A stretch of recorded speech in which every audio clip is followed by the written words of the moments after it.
Estás escuchando Milenio 3 por Aluka Nanica. 1:31 de la madrugada. Buenas noches, amigos, amigas. Después del fantástico programa que nos brindó nuestro equipo de guardia, aquí estamos de nuevo. Y estamos de nuevo con historias, con sensaciones, con todo tipo de enigmas que se comprimen en lo que sería nuestro menú para todos vosotros. Pero yo no me resisto a contaros algo, aunque es imposible contarlo en el inicio.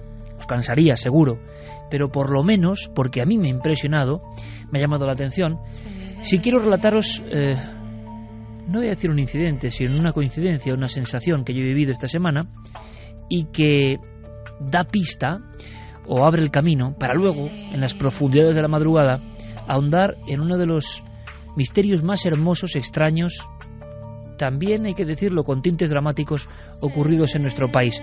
Un misterio del que yo ya sabía algo, pero como siempre nos ocurre a las gentes que hemos perseguido lo inexplicable, pues se nos cruzan en el camino, aparecen cuando uno, ¿verdad?, menos lo espera.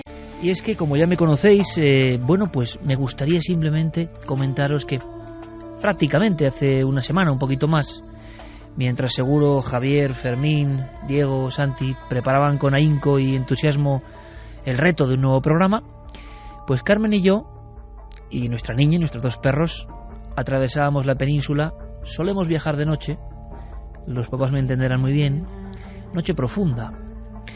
Y iba yo delante conduciendo, Carmen detrás con la niña, ambas medio adormiladas, la niña completamente dormida.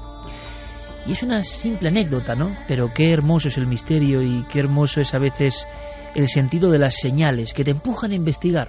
No sabes bien por qué, no es nada racional, pero te empujan a investigar.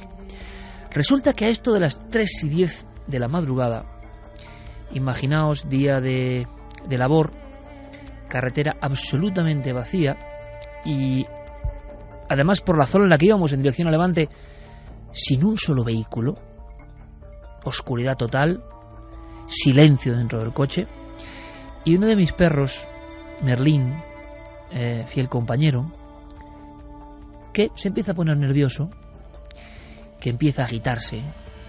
En ese momento Merlín iba junto a mí en el asiento delantero, de copiloto prácticamente, atado con su correa, y yo le veía que miraba al exterior constantemente. Un exterior silencioso, oscuro, sin una luz. Y ya el momento empieza a ser un poco molesto, no inquietante ni mucho menos, molesto, porque pienso que incluso va a despertar a las otras dos viajeras y al otro pequeño perro atado, un perrito más joven que él y que va dormido atrás. Y entonces yo digo, bueno, pues será que este can amigo quiere hacer sus necesidades, evidentemente. Una cosa cotidiana, normal, ¿no? Y yo me desvío por una carretera y a veces, y los amigos y amigas que conducen lo saben perfectamente, tal y como están vertebradas las carreteras, las modificaciones, es bastante sencillo salir de lo que es una autovía, una autopista, meterte por unos caminos buscando algunas indicaciones y de pronto luego al regresar uno toma otro camino o no sabe muy bien qué ha hecho, en fin, que pasa varios kilómetros por esa España de caminos secundarios que por fortuna todavía existe. Esos caminos secundarios donde muchas veces, tantas veces, ¿no?, se aparece el misterio, se cruza en nuestro camino. Bueno, a la entrada de un pueblo que a mí me pareció muy misterioso, pero ya sabéis que yo en eso, en fin, casi todo me parece misterioso, ¿no?, por fortuna o por desgracia. Hacia las 3:15 de la madrugada ya, veo que en ese pueblo de La Mancha, casi limítrofe ya con la provincia de Murcia, observo que todo el mundo duerme, evidentemente, que no hay un alma. Esa calle con luz mortecina, vacía, unos pocos coches, ni siquiera un perro solitario o un animal, nadie, nada. Pero mi pequeño Merlín sigue inquieto. Parece que no quiere estar exactamente allí. Me lleva hacia un lugar, seguramente por algún olor, por alguna circunstancia. Yo salgo del coche, hace frío, a pesar de que ha cambiado el tiempo, hace frío, y yo me voy alejando y me meto en una especie de pequeña vereda o de campo. Y os lo aseguro, y yo sé que esto es ya estar en el roce de la locura absoluta, siento una curiosa sensación o eco antiguo de un lugar muy pesado, muy profundo, como asomarse a un sitio que era especial. Ahí quedó el perro, muy quieto, mirando fijamente, y solo había una llanura eso sí, inmensa. La llanura tan inmensa y tan negra que se destacaba de la oscuridad de la propia noche como una lámina de pizarra inmensa, infinita.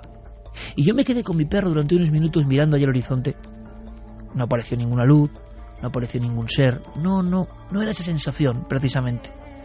Era la de estar en un lugar que parecía sagrado, que parecía extraño, un lugar que nos imantaba o que imantaba el sentido de mi perro, una simple casualidad, evidentemente. Total, que yo me sentí, no voy a decir observado o vigilado, pero sí que el vello de mi nuca se erizó un par de veces. Y no estamos hablando de la sensación de terror, de misterio puro y duro, de encuentro con lo sobrenatural, aunque quizá en la antigüedad hubo algo de sobrenatural en ese mismo pago. Bueno, sí que lo hubo. Pero yo cojo al perro, voy caminando bastante deprisa de nuevo al coche, el coche en mitad del camino, nadie, el viento sopla, y el perro mira constantemente hacia atrás, hacia un llano. Un llano que tiene un enorme enigma en sus entrañas, que lo tuvo. Yo no lo sabía. Cojo mi vehículo y me alegro casi de alejarme de allí. No me ha gustado del todo la experiencia. Ha sido una experiencia distinta. El viaje se ha detenido en ese punto y no sé bien por qué.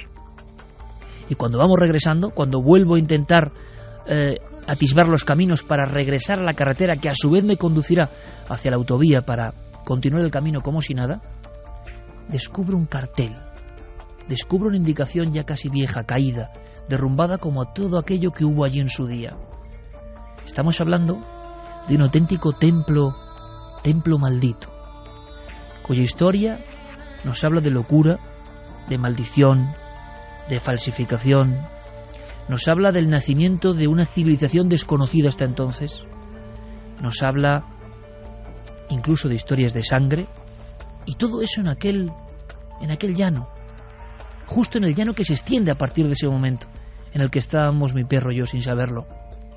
Un lugar del que yo he leído, del que tengo libros, pero no sabía que lo estaba pisando. Solo al alejarme de allí vi que exactamente ese era el sitio.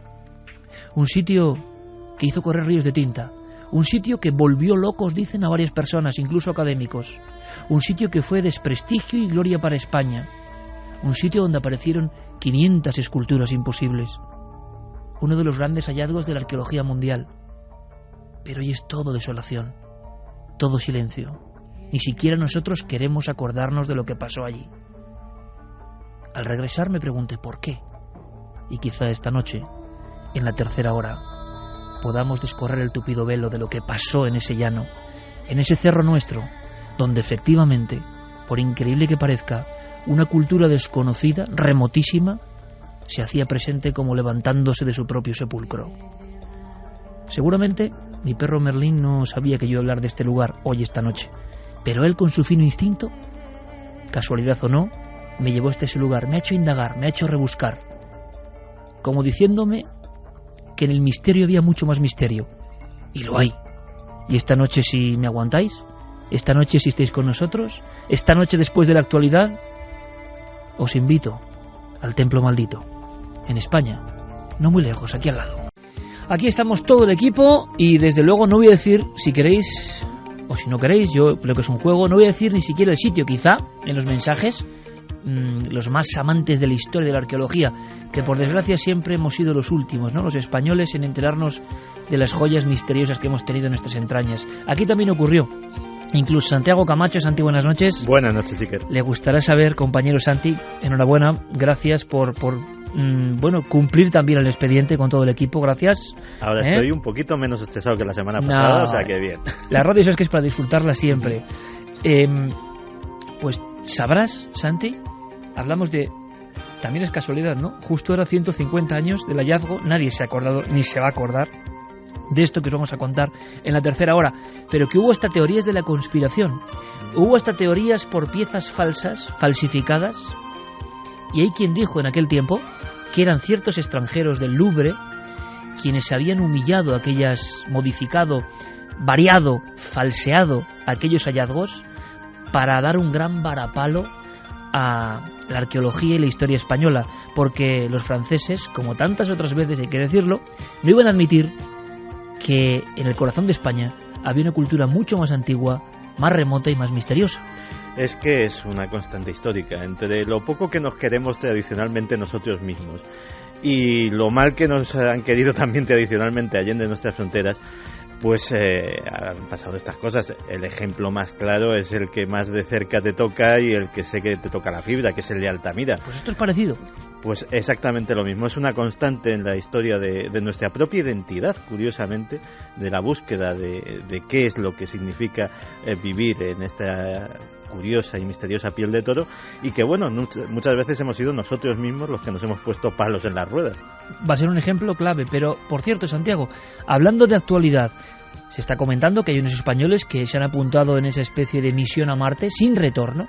¿Vosotros también, para opinar, daríais la vida, pondréis vuestra vida, es decir, para culminar un sueño milenario, un sueño de siglos, un avance de la ciencia? Se puede ir a Marte, pero 99,9% las personas que vayan a ese viaje a Marte, si es que se produce, no podrán volver. Hay varios españoles, hemos hablado con ellos, pero vas a contarnos algo más allá de la noticia, Santi, muy muy interesante.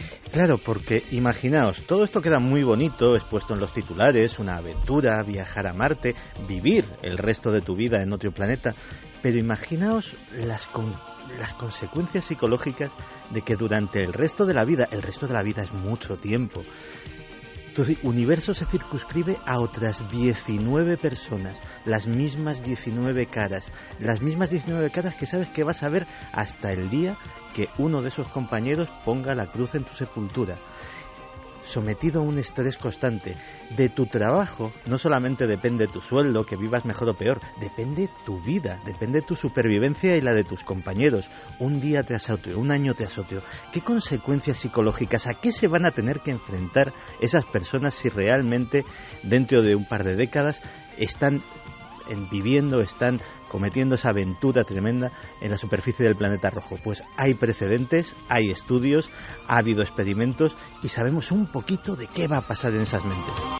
De la historia secreta y sagrada a la mente humana y al espacio. Hablaremos, por supuesto, enseguida conectamos con Diego Marañón de una cosa que os va a apasionar. Me comentaba el buen amigo Diego que cree que en España nunca se ha hablado de esta historia.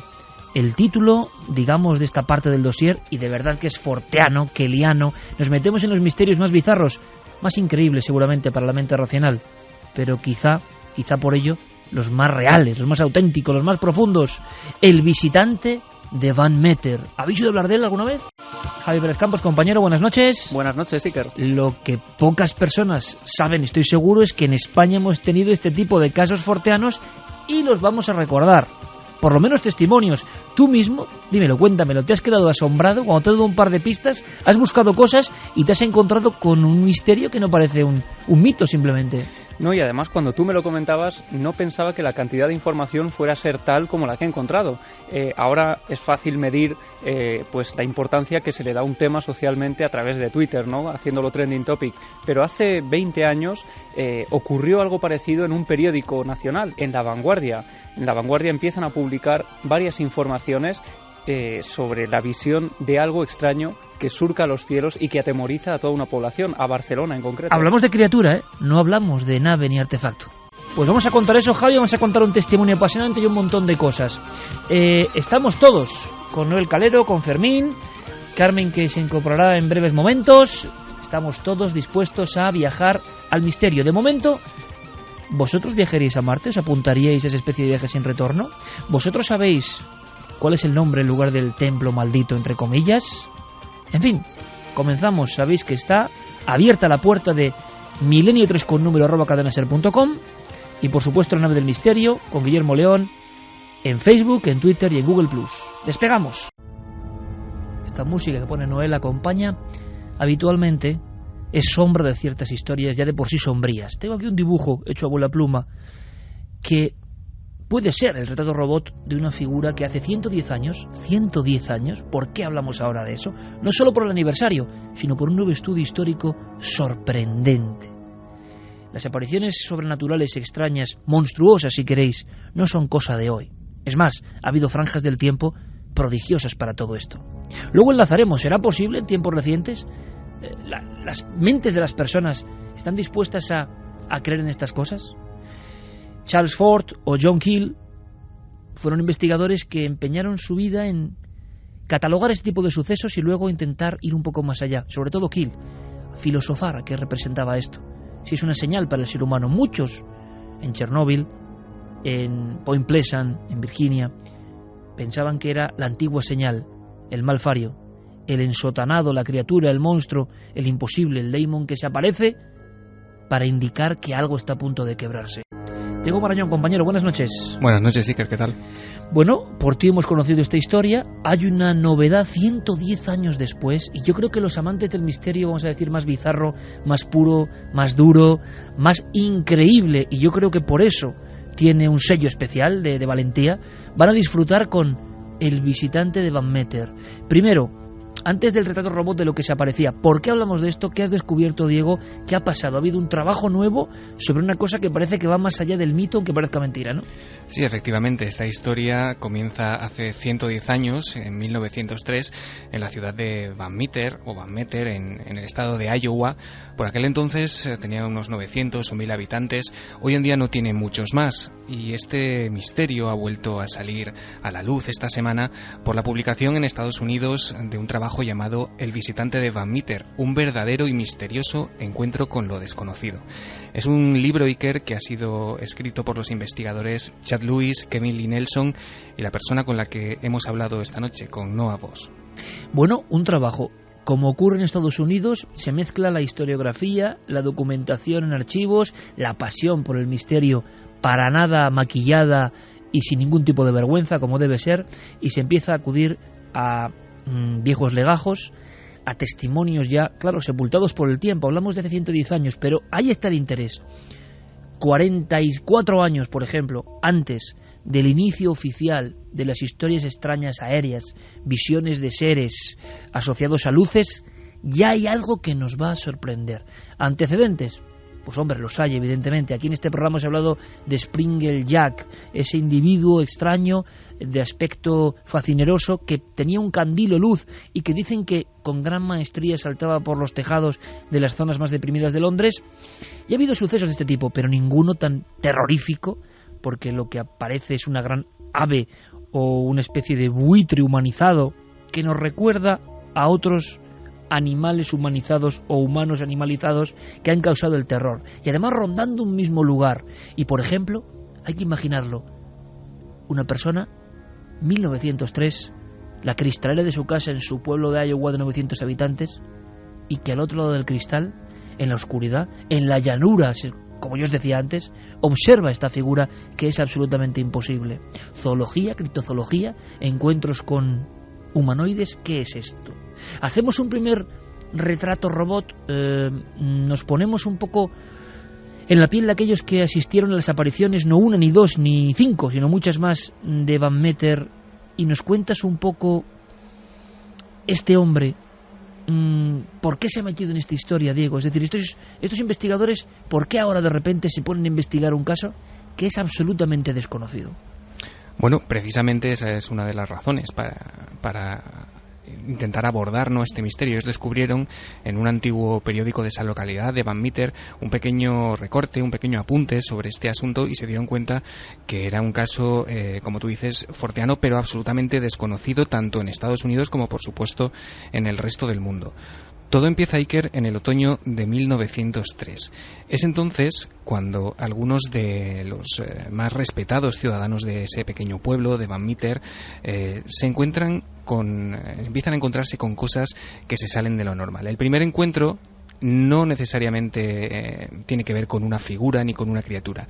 La primera vez que ocurre algo raro en el pueblo es cuando un vecino de esa localidad, apellidado Griffith, eso es lo que han encontrado estos investigadores, se da cuenta que en el tejado de uno de los edificios de Van Meter aparece una extraña luz, una luz que esta persona que está acostumbrada a pasear de noche por esas calles, esa luz nunca ha estado ahí, y a partir de entonces comienza una historia que lleva sepultada 110 años. Todo empieza así, como nos cuenta Noah Voss.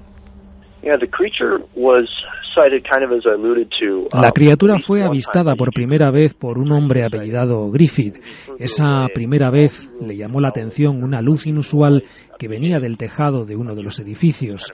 La noche siguiente, el doctor Olcott estaba durmiendo en su oficina cuando le sobresaltó un resplandor brillante que se estaba colando en su habitación.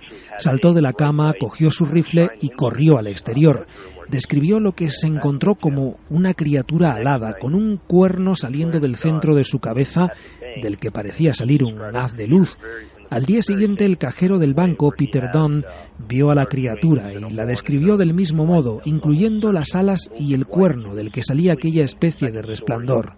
Un físico apellidado White, la noche siguiente, se despertó por un resplandor y un extraño ruido que venía de su ventana. A través del cristal vio a esta criatura de grandes alas posándose en diferentes postes de teléfono. Este hombre cogió su pistola y apuntó y disparó a la criatura. Hace 110 años, otoño de 1903, el retrato robot es como un gran murciélago o un ser alado o un ser envuelto en una capa. Podría ser algún tipo de gran murciélago, dirían los zoólogos, evidentemente, porque los hay de un tamaño descomunal.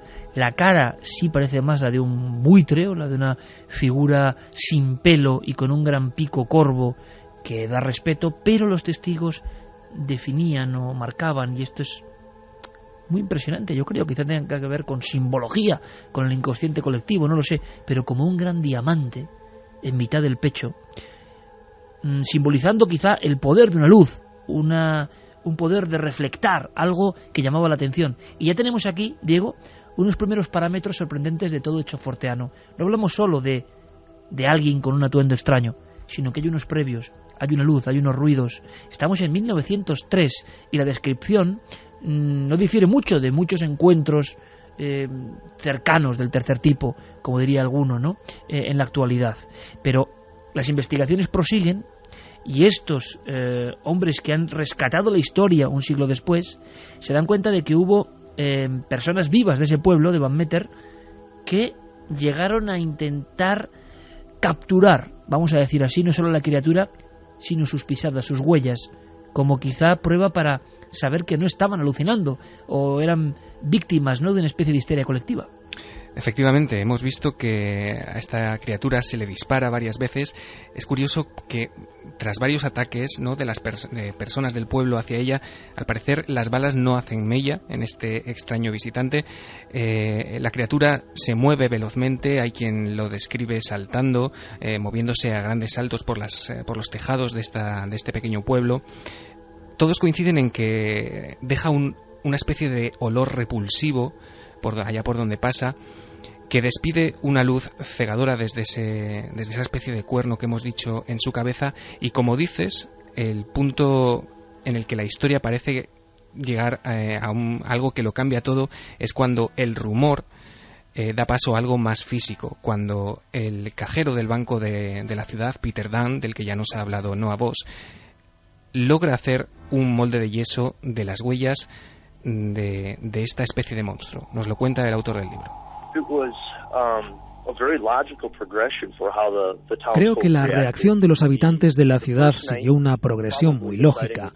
La primera noche, que probablemente fuera del avistamiento de Griffith, o eso creemos tanto yo como los otros coautores del libro, Chad Lewis y Kevin Nelson, simplemente se vio una luz. Así que en ese momento solo era una de esas cosas extrañas que a veces uno ve, lo comenta con los amigos el día siguiente y ya está. Pero la noche siguiente, el doctor Olcott, el médico de la ciudad, tuvo un encuentro mucho más extraño en el que ya vio a la criatura desde su ventana, con una luz blanca que salía de él. El doctor salió fuera con su arma y vio el cuerno, las grandes alas de murciélago. Creo que es en ese punto cuando la historia empieza a cobrar magnitud y cuando los habitantes de la ciudad pasan a estar confusos primero, un poco asustados después y aterrorizados al final. Había una extraña criatura, el visitante de Van Meter, apareciendo en mitad de la noche, con una luz saliendo de un cuerno y con una aparente inmunidad a las balas. Al final de la semana había puro terror, cosa que no es de extrañar. La noche en que el cajero del banco, llamado Peter, fue testigo de la aparición a través de su ventana, salió fuera y encontró varias huellas que fueron capaces de reproducir usando moldes de yeso. Él las describió como huellas con 3 dedos, algo similar a las huellas de un pterodáctilo, que muchas aves de hoy en día conservan. Por supuesto, esas reproducciones de las huellas de la criatura se han perdido, desgraciadamente.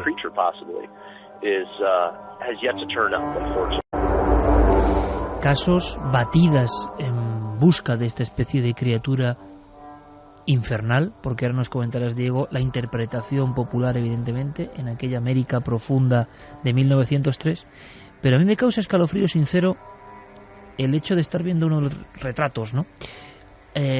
Gracias a las diferentes versiones de los testigos de la época. Y es que, ¿cómo se puede definir a un ser enlutado, a un ser envuelto en una especie de tela oscura, con un acabado que le da aspecto de capa o de sayal? Pues evidentemente si va volando, alas de murciélago, donde vemos un cuerno que nos puede parecer, la descripción, la palabra cuerno mitológico, es más bien una protuberancia, una deformidad, no es tanto un cuerno picudo ni mucho menos, sino como un abombamiento de la cabeza, y luego esa luz poderosa en el pecho. Depende del tiempo y depende del momento y depende, como diría Jacques Vallée, de quién lo ve y en qué tiempo lo vea. Pero yo estoy observando ahora mismo, contemplando, digamos, ese dibujo, hechos que han ocurrido, por ejemplo, en España. Es increíble. 1966 hay un caso rarísimo en Córdoba, en la provincia de Córdoba, donde varios testigos aseguran ver un ser, bueno, en realidad más de un ser, pero volador, algo que les aterra cerca de una serranía, y la descripción es casi idéntica, y no se ve muy bien si es un ser zoológico, pero les parece humano, les mide y ellos creen que es humano. ¿Es una alucinación? Claro, la psiquiatría y la racionalidad nos dirán que sí. Ahora, ¿qué buscaban esas personas? ¿Por qué cuentan esto? ¿Qué es lo que vieron? ¿Algún tipo de animal puede generar esta sensación tan profunda de miedo psíquico, que es lo que describen los testigos con exactitud? Voy más allá. Hace muchos años, hace más de 20 años, yo mismo pude investigar y entrevistar a los últimos testigos de una historia que se llamó El Duende de Ladrillar, en la comarca de las Urdes, y la descripción, Diego, es idéntica a lo que tú decías. Se paraban algunos riscos, dejaba un olor repulsivo, era un animal que nunca se ha visto, si es que era un animal, estaba enfundado en una capa con la que se cubría, a veces mostraba una luz o un chillido, y me acuerdo perfectamente, como si fuese hoy, en las puertas del camposanto donde todo ocurrió, Serafina Bejarano Rubio, que me contaba que daba una especie de revoloteo y siempre acababa en el camposanto, con lo cual dio un aspecto mucho más fúnebre a todo eso. Los sucesos ocurrieron en 1907 y además se corrió la voz y el pánico, hubo batidas y se habló incluso de alguna persona despeñada o muerta a raíz del miedo por las apariciones de lo que allí solo podía ser un duende, ni siquiera murciélago, ni siquiera ser infernal, más bien un duende, porque entronca con la cultura propia de ese lugar. Si vamos a la descripción que hacen estos historiadores o investigadores y vamos a lo que cuenta Diego, es un calco exacto. Aunque hay que decir, Diego, en aquel momento la aparición de algo satánico más que animal es lo primero que hizo crear el auténtico miedo y la angustia en aquellos pobladores, ¿no? Claro, la cultura, la religión, las creencias de la sociedad por aquel entonces hicieron que, por ejemplo, la maestra de la escuela local de Van Meter asociara casi inmediatamente la aparición de aquella figura, de aquella criatura con grandes alas, con la presencia del mismísimo demonio. No fue la única, porque un periódico local, Iker, el 3 de octubre de 1903, decía literalmente que pensaban, por el ruido que hacía esta criatura, que Satanás y su regimiento de diablos se preparaban para subir a la superficie a dar batalla. Porque además, como hemos escuchado a este investigador, varias apariciones tuvieron lugar en la boca de una mina.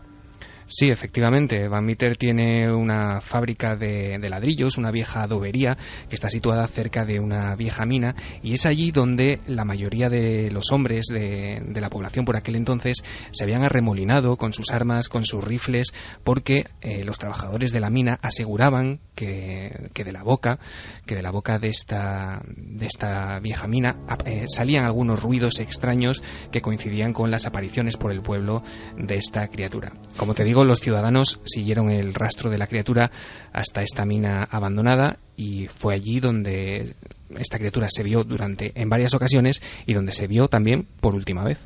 tras los pasos del mundo forteano, keliano, del mundo irracional, del mundo que parece que a veces provoca estos errores o cosas incomprensibles para nuestra mente humana y que de vez en cuando visitan a una comunidad y la trastocan por algo, como con un mensaje. Si yo entrevisté en las Urdes a Serafina Bejarano o a otros testigos que han visto prácticamente lo mismo, Santi Camacho ha tenido la oportunidad de estar en dos lugares, en los dos lugares marcados por el misterio de las dos antiguas superpotencias, Chernóbil y Point Pleasant, donde aparecía el Mothman. Y yo no sé si escuchando a Diego Marañón, Santi empieza también a tejer paralelismos, ¿no? Es que es increíble cómo todos estos casos son de alguna forma primos hermanos, incluso de algunos más antiguos. Estaba pensando, por ejemplo, en el famoso demonio de Jersey.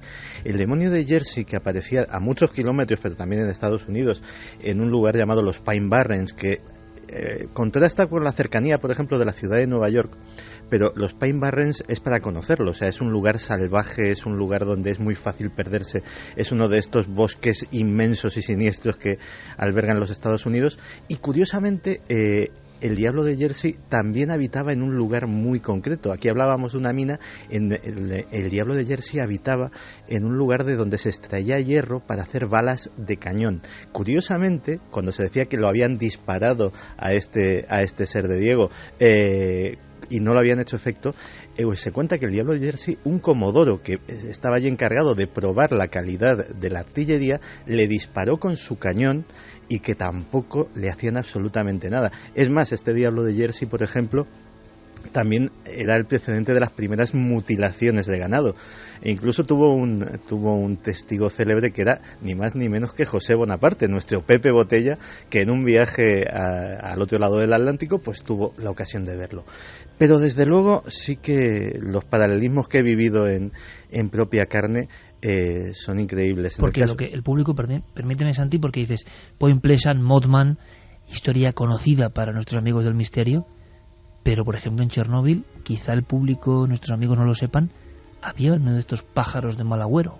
Sí, la lástima es que la práctica totalidad, o sea, los testimonios que pude obtener eran testimonios de segunda mano, porque curiosamente la práctica totalidad de testigos del pájaro negro de Chernóbil, que empezó a manifestarse apenas un mes antes, a principios de abril de 1986, empezó a manifestarse por la zona, por Pripyat, una especie de pájaro negro gigantesco que acosaba de alguna forma a los técnicos de la central, que incluso tenía les provocaba pesadillas. Estos técnicos que veían al pájaro negro y tenían esas pesadillas, como cuenta John Keel del Mothman, a veces recibían extrañas llamadas telefónicas a medianoche en las que nadie contestaba. Pues la práctica totalidad de testigos directos del pájaro negro de Chernóbil murieron a consecuencia del accidente nuclear. Y sabemos también, luego contará Santiago, que en el caso de Point Pleasant todo acabó con una tragedia en mitad del pueblo y las personas interpretaron que eso era un visitante o era la propia energía condensada, un egregor que dicen los sabios, ¿no? Por el miedo, la quebradura en el inconsciente colectivo, el saber sin saberlo que puede ocurrir algo tremendo, ¿no? Y curiosamente, otro paralelismo, el caso de Point Pleasant empezó también con luces en el cielo. Al principio ya estábamos en los años 60, ya el concepto de ovni se conocía, ya no era era un misterio, pero era un misterio, digámoslo así, identificado o etiquetado, y en los reportes del periódico local, de unos meses antes de que empezase a verse la criatura, pues sí que había testimonios de que alguien había visto luces cruzando los cielos de Point Pleasant, de toda la comarca, atravesando el río Ohio, y efectivamente pues unas semanas después empezó a tenerse los primeros testimonios del ser, que también tenía un lugar específico para aparecerse, que era la llamada área TNT, que era un inmenso polvorín donde se guardaba munición de la Segunda Guerra Mundial y que era, digámoslo así, el hogar de esta criatura. Mismo aspecto prácticamente, seguramente un esquema idéntico, y que luego los testigos, claro, según sea el tiempo, según sea la creencia, van modificando. Pero hay más, llega a haber auténtico pánico, hay una reacción popular y un miedo que se va extendiendo, y yo creo que ninguna de las almas de aquel remoto lugar en el corazón de Iowa pudieron estar tranquilas en aquellos días hasta que se produjo esa última aparición donde incluso la gente arremolinada creyó ver dos figuras, pero hubo y nos lo va a contar el especialista Diego, un momento, y hablamos de, para algunos quizá un experimento sociológico, un miedo, que también se ha comentado, de un increscendo que también es digno de tener en cuenta, digno de ser analizado, ¿no? Claro, porque como te mencionaba antes, la cosa pasó del testimonio de algunos lugareños sobre luces, sobre, bueno, extraños ruidos. Después aparece la criatura, hay testimonios que ya la describen físicamente. A continuación, con el paso de los días, empiezan a aparecer, bueno, esos disparos, esos ataques directamente sobre esta especie de monstruo. Y como te digo, los ciudadanos, digamos que acorralan o creen sitiar a esta especie de criatura en la vieja mina del pueblo. Se acercan hasta el lugar en 2 ocasiones, Iker. En la primera de ellas, digamos que se preparan para acabar con esta especie de monstruo, pero al llegar se encuentran con que esta especie de pájaro o de ave extraña despide una especie de flash de luz, de fogonazo a través de esa protuberancia en su cabeza, que deja literalmente paralizados de terror a todos estos ciudadanos y huyen despavoridos, sabiendo lo que se van a encontrar. Es a la mañana siguiente cuando regresan con todas sus armas, bien armados, para acabar con él. Y ocurre lo que nos cuenta Noah Voss. La última vez que se le vio fue casi seguro el 4 de octubre de 1903. Esa es la fecha que hemos determinado a partir de diversos documentos. La aparición tuvo lugar ese sábado por la mañana de 1 de octubre, cuando 2 criaturas aparecieron en la misma. Aquel lugar estaba prácticamente sitiado por una multitud de hombres del pueblo que, de acuerdo a las crónicas, fueron allí con sus armas y pasaron al menos 6 horas esperando que la criatura saliese. Cuando eso ocurrió, todos los hombres abrieron fuego con sus rifles, dispararon y dispararon sin ningún efecto o resultado, y las 2 criaturas se internaron de nuevo en la mina. 2:10, Milenio 3 en la cadena SER. Santiago Camacho rápidamente hacía como un paralelismo y abría las manos y las cerraba muy rápidamente como un efecto de flash. ¿Por qué, Santi? Los ojos rojos del Mothman, que también destelleaban, y era precisamente, a veces algunos testigos era lo único que podían recordar con claridad, que aquello tenía unos ojos rojos luminosos que emitían una luz propia y que era lo que más llenaba de terror a aquellas personas. Una especie como de alerta, de señalización, de balizamiento, de decir aquí estoy yo, de señal luminosa para hacerse presente. Claro, evidentemente 1903 o el Mothman es una copia de esta historia, o estas historias han pasado siempre, o ha habido mucha fenomenología que desconocemos. Estamos en el mundo de lo forteano, en el mundo de lo increíble. Estados Unidos y todo el mundo se convierten en un lugar donde ocurren al parecer estas cosas, o por lo menos se cuentan estas cosas, y en la prensa aparece el temor de estas gentes con nombres y apellidos, documentos. Ahora, imagino que también estos investigadores de la historia local han especulado con la posibilidad de que fuese un fraude, por lo increíble que parece todo esto. Diego. Sí, les hemos preguntado por eso, porque como dices, en la prensa se reflejó el temor, y no solo el temor, también el malestar de muchos vecinos que veían cómo el nombre de su ciudad, de Van Meter, se veía asociado a esta especie de apariciones o de hechos forteanos que granjeaban a este pequeño pueblo una malísima reputación. Evidentemente la sombra del fraude sigue revoloteando 110 años Nunca después, mejor dicho, por este caso, efectivamente, y sobre eso también nos hablaba nuestro invitado. Nuestro libro, El visitante de Van Meter, tiene 250 páginas, y uno de los capítulos a los que dedicamos más atención es aquel que aborda la posibilidad de que fuese un fraude. En mi opinión personal, y resumiendo mucho, sí creo que al principio ocurrió algo extraño, pero al final de aquella semana puede que a alguien le interesara perpetuar un engaño. Quizá fuera alguien del pueblo que por diversión se disfrazó con una capa para asustar a la gente y hacer de la historia algo mucho más exagerado. Y es que en todos los casos de este tipo de encuentros con entidades sombrías y que parecen extrahumanas o no humanas, siempre cabe la posibilidad de que, se ha dicho en todos los casos españoles, Saucedilla, Vegas de Coria, Escalante, en ese catálogo extraño de 40-50 casos, Valverde de Leganés, muy parecidos, Isla, se habla de Bueno, y si algún vecino, incluso en algunos casos provisto de zancos, con unas capas, creará esto, bueno, está bien. Y con una luz dentro, me imagino, con una linterna, emulando al mítico Springer Jack, más antiguo todavía. Pero uno dice, ¿y los disparos, por ejemplo? ¿Cómo alguien no es herido por disparos, por balazos? Claro, esto es difícil de creer hoy en día, está clarísimo y desde luego parecen casos de otro tiempo. Sabemos que en el siglo XIX, principios del XX, hubo muchas historias de este tipo. Hemos hablado con personas que aseguran que han visto algo similar. La propia interpretación y descripción va variando con el tiempo. Como decimos, el peso de lo cultural hace que uno pues pueda ver un ensotanado o un fantasma antes que una criatura. Estoy recordando un caso en Puerto Rico, de los más espantosos, lo recogía Antonio Rivera en su mítico Encuentros con Humanoides. La Flowing South Sea Review fue la primera que realmente divulgó los dibujos. Se parece mucho, y es el caso de un militar que está en una terraza que da a un lugar con mucha casuística extraña.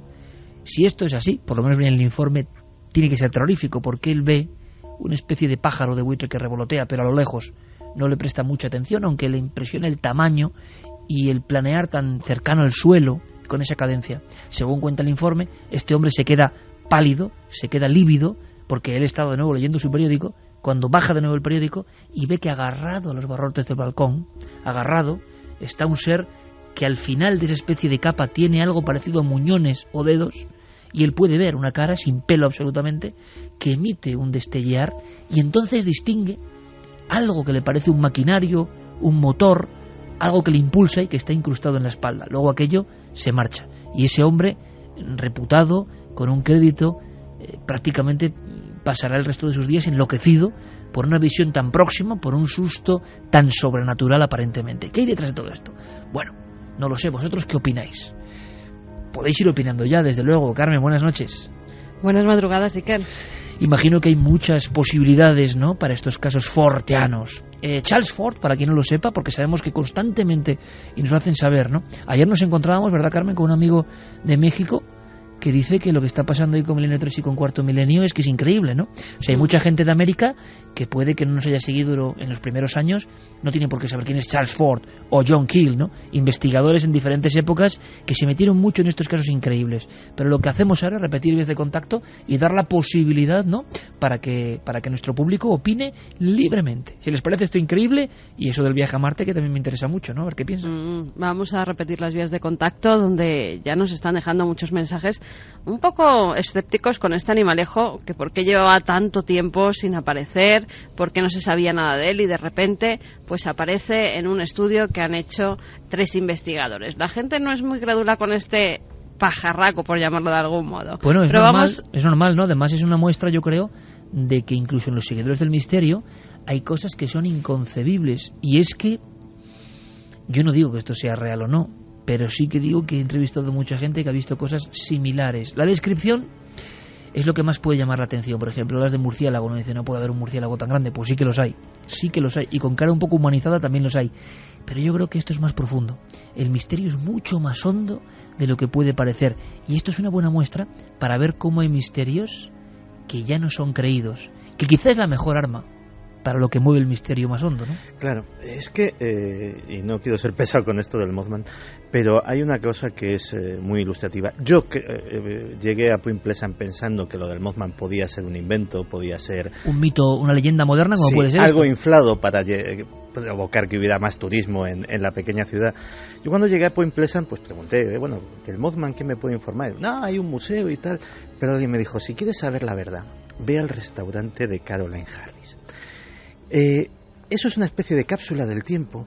El público es todo muy veterano, son gente mayor, y básicamente se ha convertido en una especie de refugio de los supervivientes del Mothman.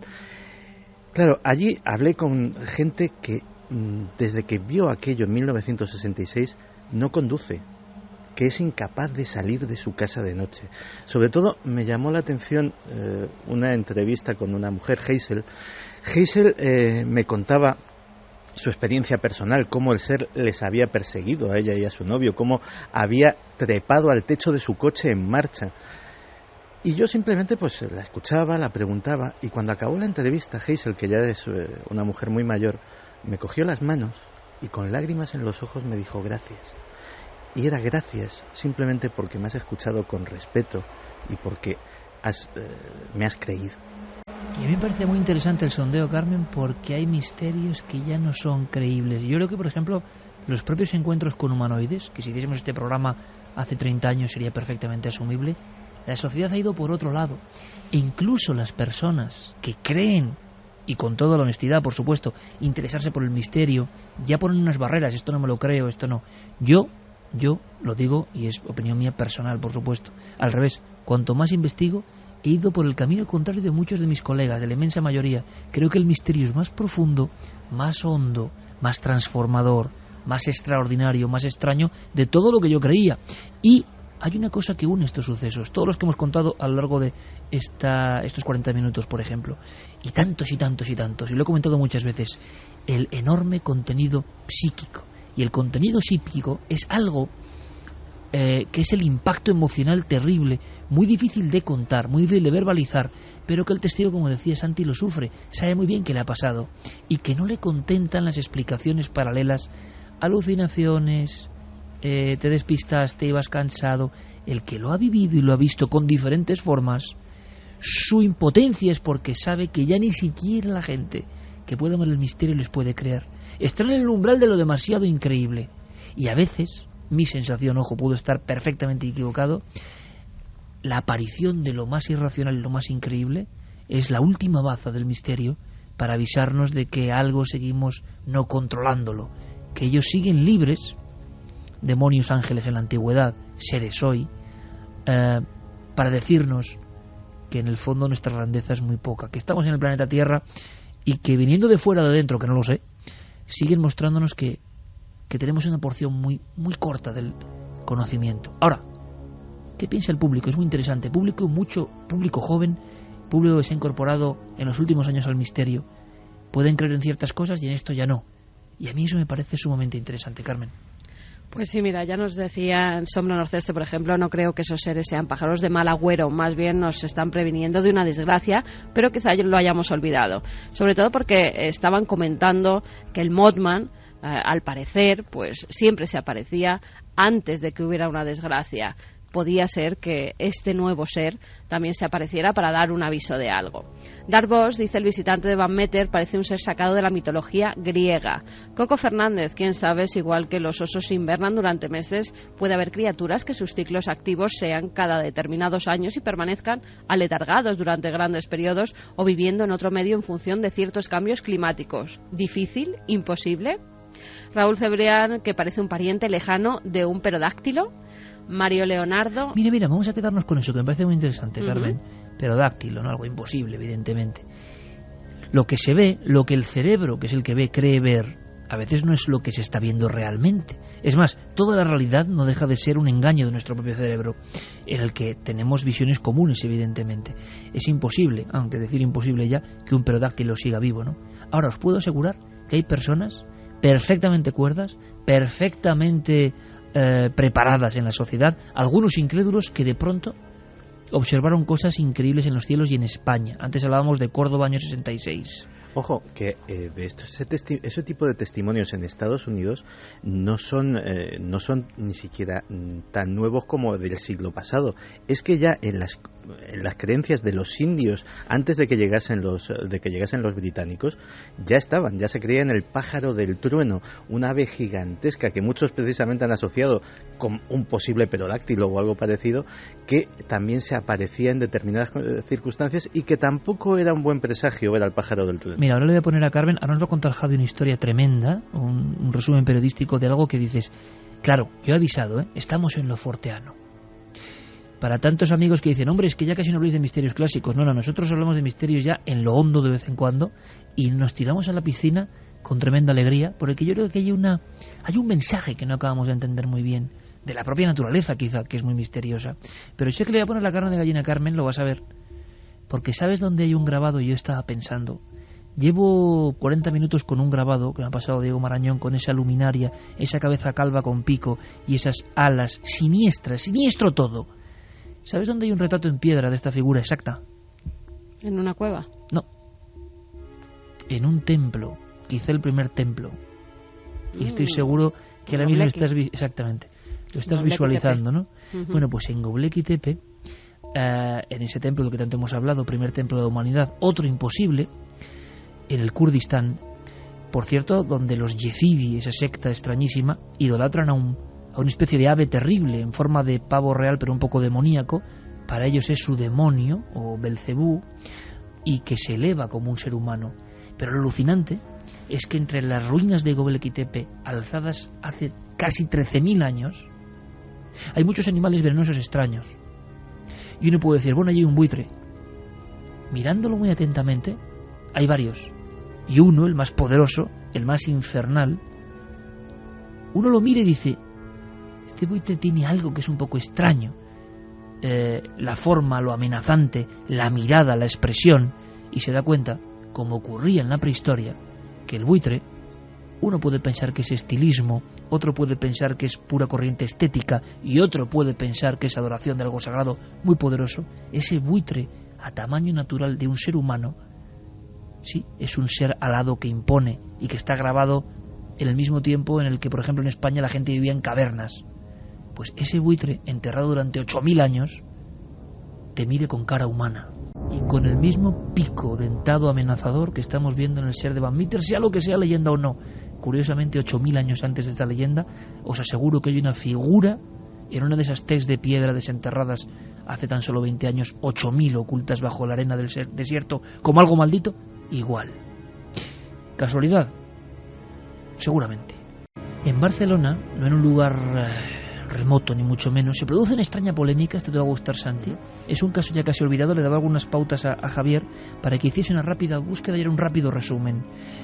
Decía antes Carmen, ha habido oyentes que hablan casi de perodáctilo. Yo no creo que sea el aspecto de un perodáctilo, al revés. Yo pienso que el aspecto es el de un ave humanizada. Y ahí lo dejo. Una especie de mensaje de naturaleza aberrante, ave humanizada. Pero en Barcelona hubo una polémica rarísima hace no tanto tiempo y tenemos que saber algo para completar este extrañísimo informe. Sí, ocurrió el 10 de junio de 1990. Ahí se inicia esta historia con una carta que publica La Vanguardia en ese espacio de las cartas dedicadas de los lectores de ese periódico. Esa carta va firmada por una persona que se llama Pere Carbó. Dice que la noche del 28 de mayo, cuando él estaba durmiendo en el barrio de las Cortes, escucha un sonido muy extraño, un sonido que no había oído nunca en su vida, un sonido que le pone la piel de gallina y que le hace despertarse y levantarse inmediatamente de la cama para salir, abrir la ventana y ver qué es lo que está ocurriendo. Y dice que en ese momento se encuentra con un extraño ser alado de varios metros de longitud. Él dice que de entre 3 y 5 metros, por eso le llama la atención, con unas grandes alas, que está batiendo esas alas y emitiendo esos graznidos que le han despertado, y ve como varios vecinos salen también a las ventanas para mirar qué es ese ser que está sobrevolando el barrio de las Cortes. En esa primera publicación, esa primera carta, él dice: numerosos vecinos lo han visto y numerosos son también los comentarios al día siguiente. Suponemos que en otros barrios y otras personas debieron verlo. ¿Qué era? Y lo que es más extraño, ¿por qué no ha aparecido ninguna noticia en la prensa? Seguimos la pista. Hay más testigos, hay más documentos, hay más historias del extraño pájaro, se dijo, o auténtico... en fin, no voy a decir temor, o sí, en los testigos, pero hubo una pequeña revolución, podemos decir, fue un fake de su época mucho antes de Internet, o la gente vio algo. Hay pájaros que puedan provocar fuera de su entorno esa imagen de algo poderosísimo. Hombre, un albatros es impresionante, ¿no? Si extiende las alas, pero algo así con ese aspecto. ¿Qué has logrado averiguar? Bueno, el impacto fue tal, Iker, que la gente llegó a organizar batidas para ir a la zona de Montjuïc y esperar allí a este pájaro nocturno que aparecía en mitad de la noche con sus grandes alas negras y que fue visto por decenas de personas. De hecho, llegó a recoger más de 50 cartas publicadas en La Vanguardia. 50 cartas. Con nombres, apellidos, DNI, claro, para publicar cartas al director en La Vanguardia. Están los apellidos totalmente. De hecho, he corroborado algunos de ellos y hay algunas personas que aparecen todavía en algunos listines telefónicos. Hombre, por supuesto, si alguien recuerda algo de eso, fue testigo, aquí nos tiene Milenio 3, por supuesto, y las vías de contacto. Pues 4 días después de publicarse esta pequeña nota, escribe José García García. Él es la segunda persona que habla al respecto. Y él dice que en otro barrio él y varios amigos ven también algo parecido. También dice que le despiertan unos graznidos que son tan tremendos que hacen vibrar incluso los cristales de su dormitorio. Y en ese momento, cuando él sale, ve a ese pájaro de más de 8 metros de longitud, de ala a ala, dice él, de un color muy negro, tan negro que casi resalta en el contraste de la noche, del cielo nocturno, y él se hace otra pregunta también en esa carta que envía a los lectores de La Vanguardia. Dice, ¿por qué va a extrañar el silencio de la prensa? Solo nos cuentan lo que quieren. ¿Y el de las autoridades? ¿No se mantiene parecido silencio oficial en el tema de los ovnis? Claro, 8 metros, imagino que es una estimación en la noche de algo que vuela, que pueden ser 8, pueden ser 4, pueden ser 5, pueden ser 3 o 8, yo no lo sé. Desde luego nos parece algo zoológicamente imposible, a no ser que haya una maqueta, a no ser que haya una criatura real prehistórica que no creemos, ¿no? Entonces, ¿qué hay? La gente está viendo una imagen que significa algo, la gente está empatizando mentalmente con una idea que surge ahí, hay un animal real más natural o deformado, o no lo sé bien, que provoca este enorme susto. Es todo, y quizá lo descubramos, una especie de bulo que se intentó mover en su día en la Barcelona de los años 90. Estas personas hablarán hoy, serán capaces de ponerse, por ejemplo, delante del micrófono en la cámara para ver si vieron eso. Bueno, el trabajo ya lo empezamos, ¿no, Javi? Prácticamente. Sí, desde luego. Nosotros vamos a hacer lo posible por hablar con estos testigos. Son más de 50 personas, esos nombres y apellidos que se puede corroborar, pero este segundo lector que escribía, José García, decía que había otro enigma y él apuntaba otro enigma. Hablando con los vecinos del vecindario, muchos le contaron que habían desaparecido varios gatos que habían desaparecido de las terrazas y que no habían aparecido en el suelo como si se hubieran caído. Eran más de 2 y más de 3, y él decía como si se hubieran caído de los balcones, pero sin que se hallara el cadáver en las calles. Es muy curioso, Javi, porque también hay que decirlo, en la historia de las cartas al director en Cataluña hay toda una amplia historia de contar casos y cosas que luego quedan un poco en el tejido de lo confuso. Es más, en el año 68, un periódico que ya no existe, se llama Telexpress, publicó una noticia sobre unos extrañísimos seres, un poco de esto que estamos hablando hoy, seres bizarrísimos, medio animaloides, extrañísimos, que dan un susto de muerte a unas personas cerca de Tivisa, pueblo luego conocido por sus muchos enigmas e historia extraña. Bueno, y al final, en las cartas al director, que parece que en Cataluña era algo como muy... Bueno, y se ve en las primeras revistas de misterios, ¿no? El espadachinaje constante que había en cartas al director. Yo no descarto, fijaos lo que os digo, que sea algún tipo de experimento sociológico. Lo digo así de claro. A mí me suena un poco a eso, pero me puedo equivocar y puede que haya gente hoy, 23 años después, que diga que vio eso. Sería asombroso, y entonces ya empezaríamos la investigación zoológica o de otro tipo. Así que lo dejamos ahí. A ver si la semana que viene o en las próximas semanas tenemos noticias, y si alguien en aquella época, a principios de los 90 en Barcelona, recuerda alguno de estos fenómenos, por supuesto que se ponga en contacto con nosotros. Para rematar un poco la semana forteana, semana de hechos insólitos, podemos, Carmen, hablar de algo que ha ocurrido en Argentina, si no me equivoco, estos mismos días. Pues sí, que hace unos días y todavía se están viendo, hace unas pocas horas, era el último avistamiento de una niña, la llaman la niña que espanta, y la describen como una pequeña de 5 o 6 años, que es bastante delgadita, tiene el pelo muy largo, rubio, y sobre todo impacta su cara, que es muy blanca. Los vecinos de la zona, es un paraje que se llama Tres Varones, están verdaderamente asustados porque son unas familias muy humildes, todos se conocen allí, y de repente esta pequeña aparece a los pies de la cama de una vecina o en el patio de otra familia delante de una niña. Siempre la misma figura. Siempre la misma niña, y además una cosa que me ha llamado verdaderamente la atención, no es una aparición que ocurra por la noche, es siempre de día, con lo cual los testigos lo pueden ver perfectamente. Han descubierto, y el hallazgo se hizo hace tan solo unos meses, que en Pampa Yacú, una especie de montecito que hay muy cerca y por donde siempre se adentra la niña, hay 3 tumbas. 3 tumbas que datan de hace 40 años. Al parecer había varios trabajadores en la zona, por eso se empezó a hacer una especie de pueblecito allí. Había una cantina, en la cantina empezó una pelea que acabó con varias muertes. entre ellas las de varios niños. Esos niños, al parecer, fueron enterrados en una fosa común que está en Pampayacú. Creen que puede ser el espíritu de una de esas niñas que falleció en esa reyerta el que ahora se está apareciendo para pedir o que sea bien enterrada o que la entierren con sus familiares. No lo saben. Lo cierto es que la gente está muy, muy asustada. Las autoridades están investigando porque la pequeña, ya te digo, siempre se aparece de día. Lo han descrito perfectamente. Lleva una faldita y una camisita azul y la gente nunca había visto nada parecido. La realidad forteana, la realidad del mundo de John Keel. Tiene, Javi, un libro, uno que es un clásico, con una de las portadas más horribles, hay que decirlo, de los últimos años, pero un clásico de mediados de los 80, llegó a España, El enigma de las extrañas criaturas. Y casos como este de Barcelona, tan increíbles, hay casos incluso registrados de personas que fueron atacadas por aves de gran tamaño. En algún caso se pensó, un caso concretamente en Perú, que podía ser un cóndor de gran tamaño. Ojo, un cóndor de gran tamaño y con algún tipo de anomalía que le produce también ese rostro un poco humano, hay que decirlo, ¿no? 3 metros de envergadura suele tener un cóndor. Y un pico poderosísimo.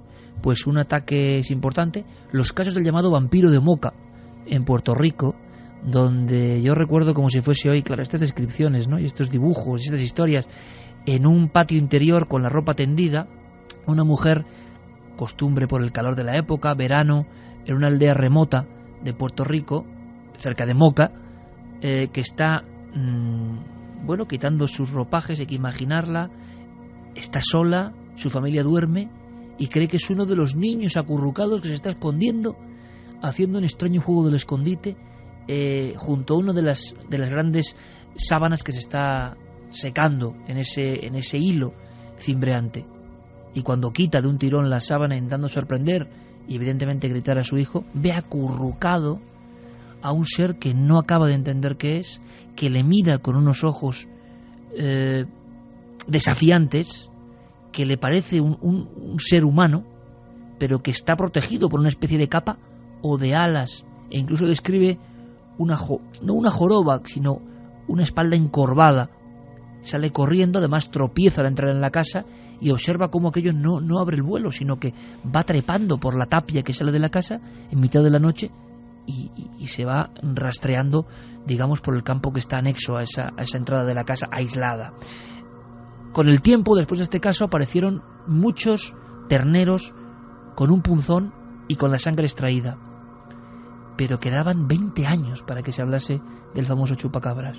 Esto ocurre en Moca, en el mismo terreno donde luego aparecería el mito, la verdad, no lo sé, de ese animal que desangraba a otros. Es decir, a veces hay como un preaviso, pero esto es desde la antigüedad. Y creo, aunque sea vuela pluma, Javi, que John Keel, que murió muy convencido de que estas fuerzas tenían que ver más bien con lo maligno. Esto sí que es un poco inquietante, ¿no? John Keel, que acaba en su apartamento de Nueva York en 2009, con muchas deudas, ¿verdad, Santi? Sí. Yo no sé si enloquecido, y es posible no enloquecerse. Lo vamos a ver luego, si los arqueólogos, los historiadores se enloquecen, los del misterio también se enloquecen, normal, porque uno no tiene una vida normal, uno está intentando descorrer cortinas muy opacas con cosas maravillosas y también terroríficas. Y John Keel acabó, Santi, si no me equivoco, el hombre que recopiló los casos que casi no les va a contar Javi, convencidísimo de que esto era una especie de apariciones constantes de algo maligno que está en la naturaleza. Claro, es que no nos olvidemos, que mucha gente no lo sabe, que John Keel llega a Point Pleasant siendo un escéptico. Pero siendo un escéptico... Al lugar donde aparece el Mothman. Sí, siendo un escéptico de libro. Es decir, él había dedicado, por ejemplo, una serie muy importante de artículos a desentrañar fraudes paranormales, a desentrañar los trucos de los faquires, etcétera, etcétera, siempre intentando darle a todo una explicación racional.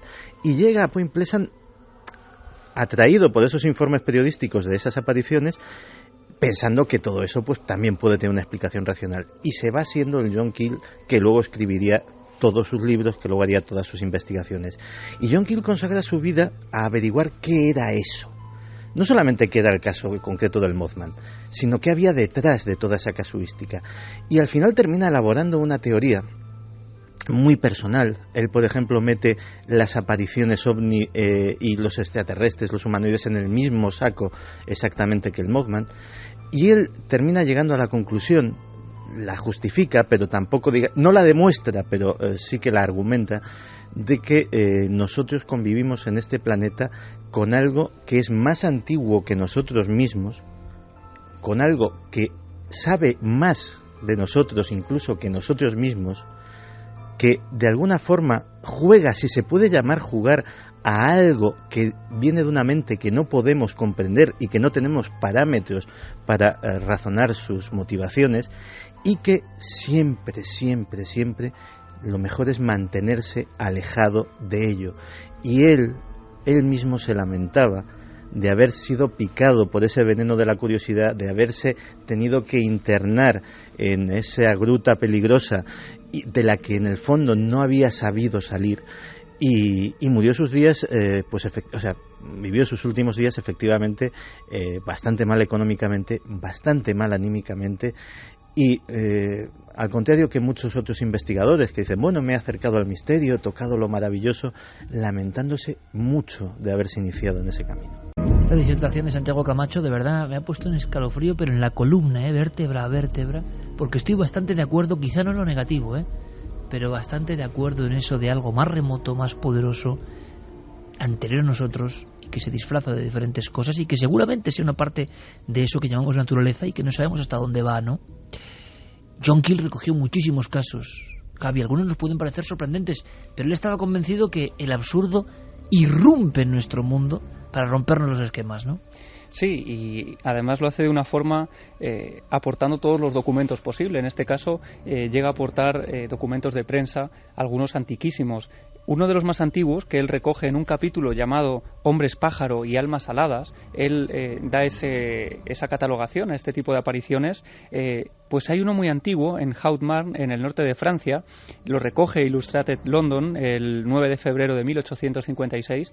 Dicen, además es una de las apariciones más extrañas, están los trabajadores tirando unos grandes pedruscos para hacer un túnel de ferrocarril, estaban en una cueva, y cuando detonan uno de las grandes bloques de piedra, descubren que algo empieza a moverse entre las rocas de lo que han detonado unos minutos antes, y de pronto surge una figura muy pálida de unos 2 metros de altura, con unas grandes alas, que va casi deambulando como si estuviera a punto de fallecer, acercándose poco a poco hacia ellos, y esa criatura de color blanquecino se desploma cuando llega a la luz, cuando llega al exterior.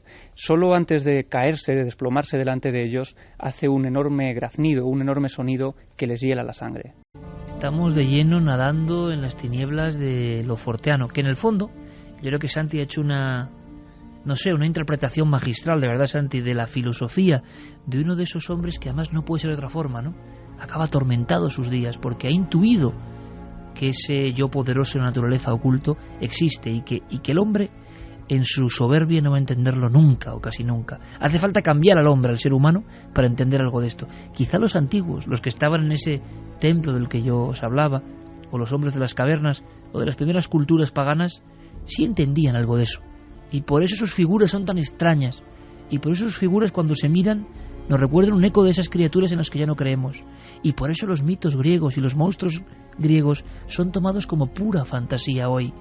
Fantasía irracional para el horrible ser humano racional de hoy en día, sin saber que quizá allí, en lo antiguo, hay un encuentro con todo eso, y que todo eso estaba más próximo, y que la presencia de una figura que nos puede parecer hoy estrambótica no es exactamente una figura de carne y hueso que se nos aparece, sino que es un efluvio de esa naturaleza, lo que decía nuestro amigo Harpur, el daimon que se aparece, el enviado, el mensajero, el heraldo, que en el fondo ángel significa eso, el mensajero.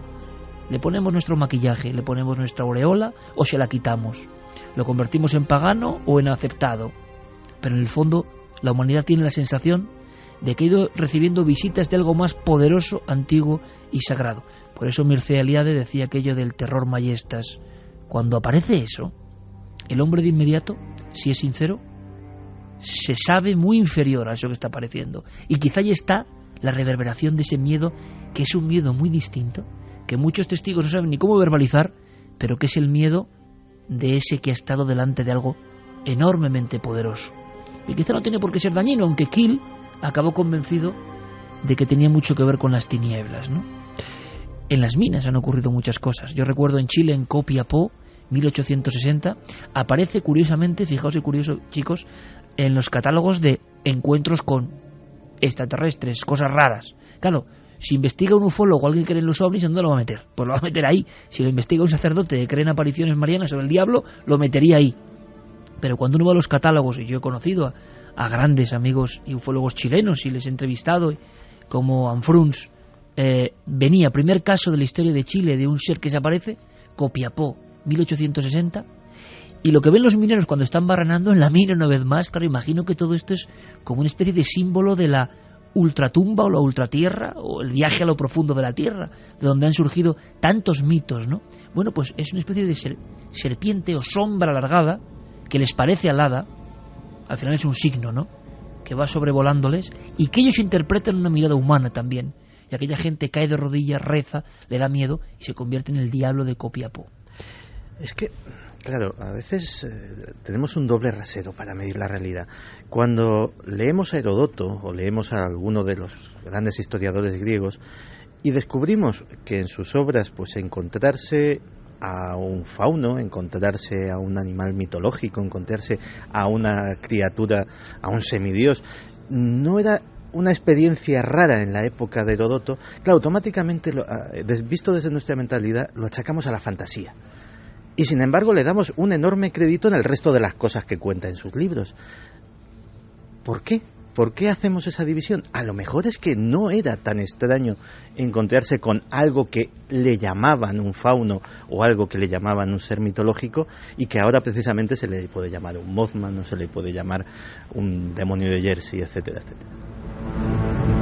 Veremos luego qué opinan nuestros oyentes. De momento nos marchamos del mundo forteano al planeta rojo, rápidamente, y lo hacemos con el mejor embajador, con Carl Sagan, ni más ni menos, que hace más de 30 años hablaba de este blues para un planeta rojo que de nuevo está en la cúspide de los temas de actualidad. Los marcianos. ¿Por qué tantas especulaciones y fantasías sobre los marcianos y no sobre los saturnianos o los plutonianos? Sin duda porque Marte, a primera vista, se parece mucho a la Tierra. Es el planeta más cercano cuya superficie podemos ver.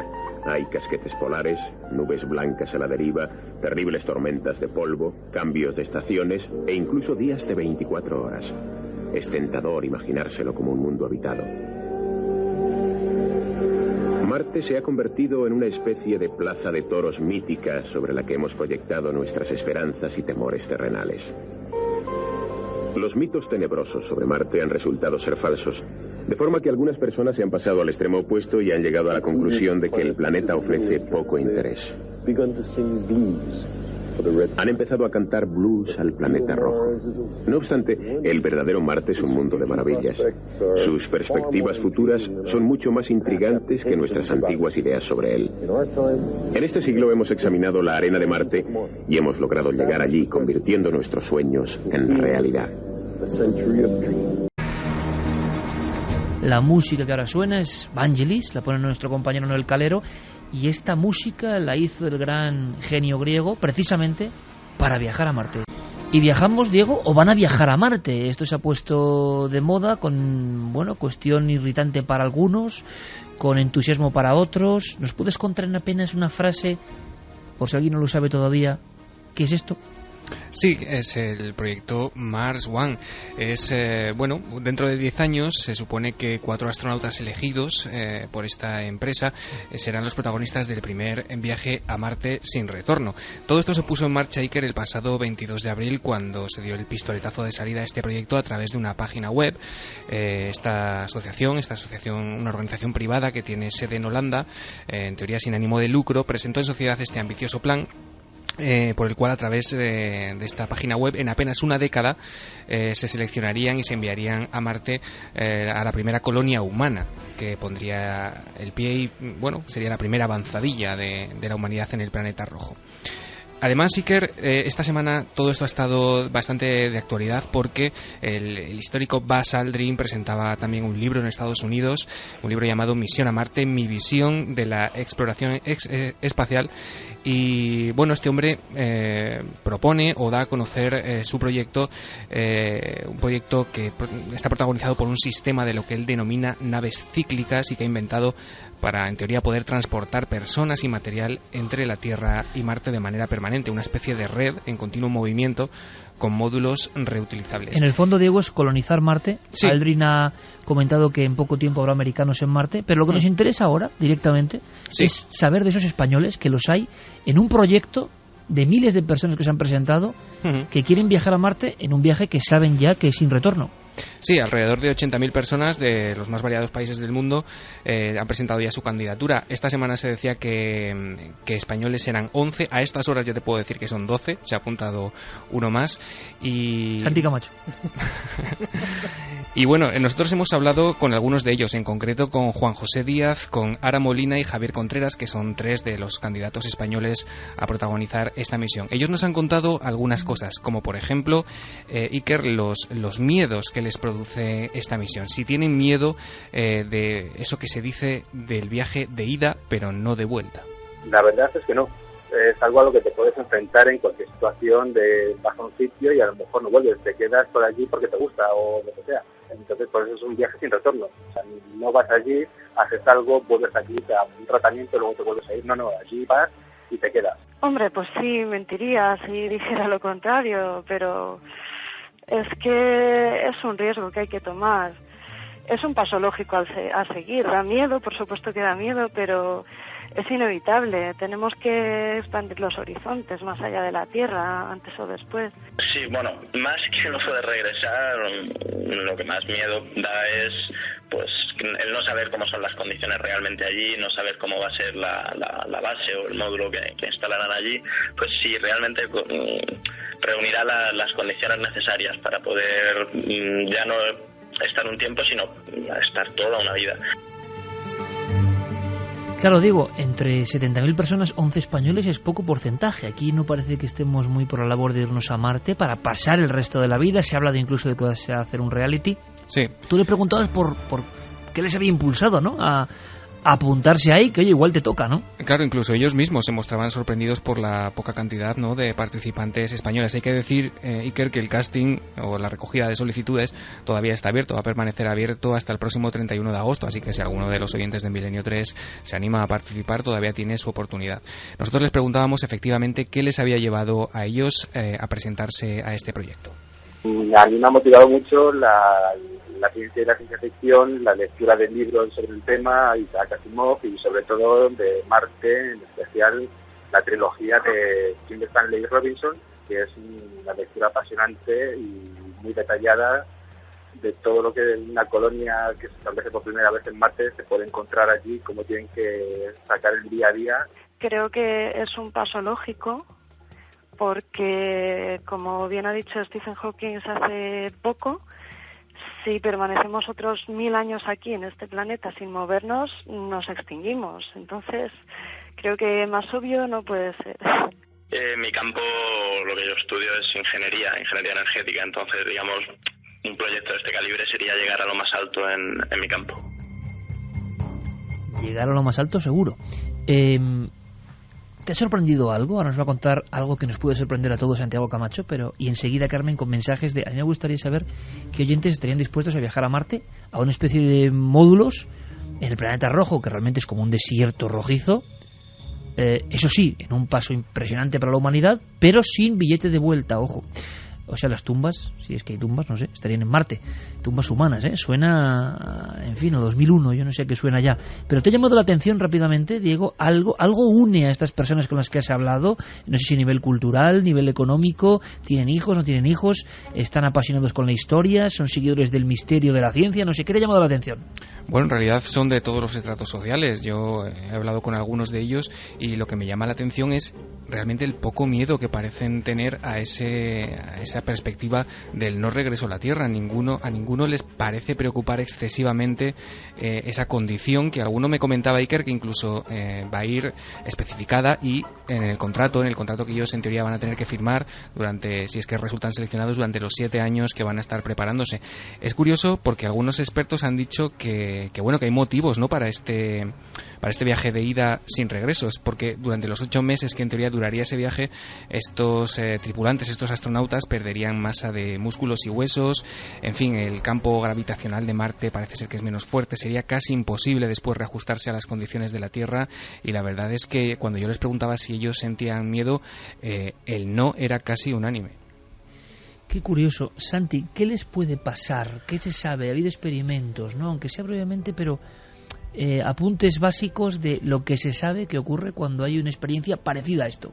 Bueno, en un flash, y resumiéndolo muchísimo, el mayor miedo en una condición de aislamiento absoluta y sobre todo de por vida es que les ataque lo que se denomina el cabin fever, la fiebre de la cabaña, esa forma de histeria que cuando un grupo humano se encuentra en condiciones de máximo aislamiento, pues puede llevar a condiciones de agresividad mutua, etcétera, etcétera.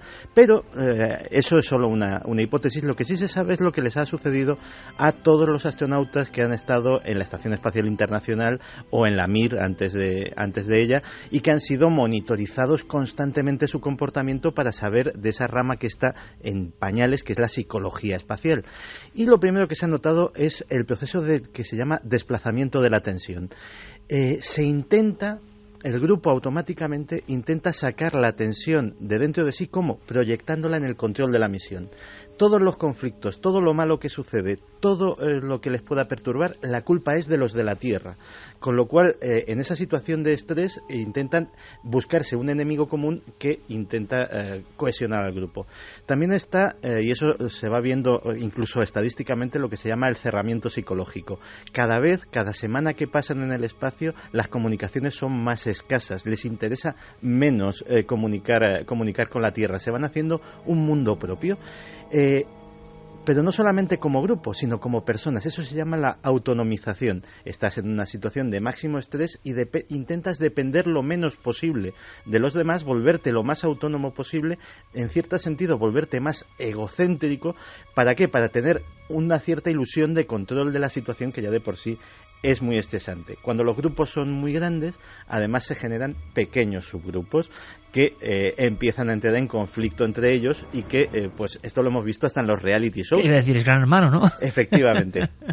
Pero además estaba pensando, Santi, en un tono de humor, tú y yo que hemos trabajado durante años en la misma revista y que ahora lo hacemos en la televisión. En el fondo, tú te acuerdas, yo estaba todo el día por ahí con el coche en la carretera y tú tienes que encargar de la redacción. Uh-huh. El control de la misión. La culpa era del reportero o la culpa de la redacción. Efectivamente. Pero hoy en día en la tele, o la culpa es de redacción o la culpa es de imagen. Uh-huh. Siempre, en el fondo, ¿no? Y en todo, yo creo, ¿no? Los grupos señalan sus errores y los reflejan en el otro, ¿no? Y luego también se ha observado mucho a los astronautas que han regresado, y curiosamente los niveles de ansiedad, depresión, abuso del alcohol, desajustes en sus matrimonios, etcétera, etcétera, suben muchísimo. De hecho, pasan un proceso que se llama astenización, que se caracteriza por fatiga, irritabilidad, falta de equilibrio emocional, déficit de atención. Es como si les costase, una vez han estado tanto tiempo en el espacio, reajustarse a la vida en la Tierra. Pero hay también algunos datos positivos. Te iba a decir eso, digo, ¿algo positivo hay? Sí. Tendencia a la espiritualidad.